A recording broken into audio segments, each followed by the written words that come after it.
Ayan guys, yung dating bahay ni Lola. Ang dating bahay nila Lola. Ayan, pasok tayo. Bukas. Wala yung mga trabahador guys. Nagsikain. Ayan. Unti-unti na ta guys sa binigyan ng sigla. Ibabalik sa dati kasi sayang. Ayan, meron ng pamorma doon sa taas.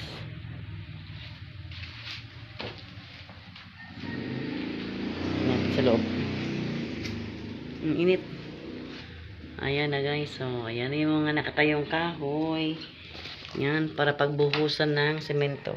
Sa madaling salita guys, ipa-islab yan. I-islab din lang yan. Yan. Dati guys, yung may kasami ito. May nakita ko dyan. Bahay ng anay dyan sa parting yan guys. So, nakita ko sa yung bahay. Ayan. Yan, yung anay. Yung bahay ng anay. Ayan no, may mga buhay pang anay. Ang laki guys.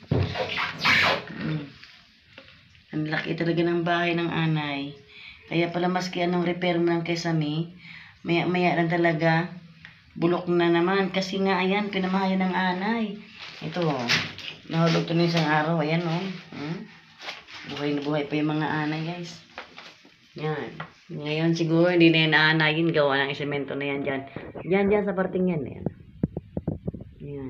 Dyan siya namahay. Ay, gawin kesame dyan. Siyempre, natakpan. Kaya maya lang pala ang palit ng kahoy dyan kasi nga may bahay ng anay. Ang dami talagang anay sa mga ano na to, sa parting lugar na ito guys. Ang dami talagang namahay na anay. Ayan, dito sa kabilang kwarto. Ayan ha.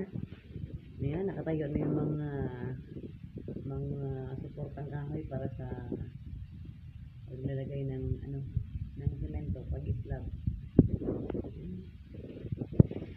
Sayang itong bahay na ito guys, pag walang titira, lalo itong magbubulok. Ayan. Kaya unti-unti ng pagpa-repair. Ito yung bandang kusina guys. Ayan.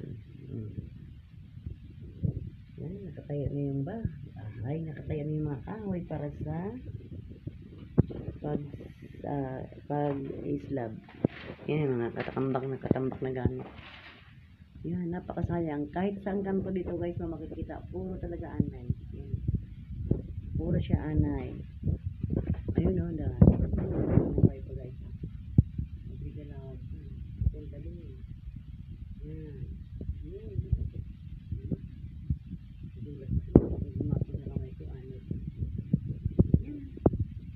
Ang dami talagang anay dito guys.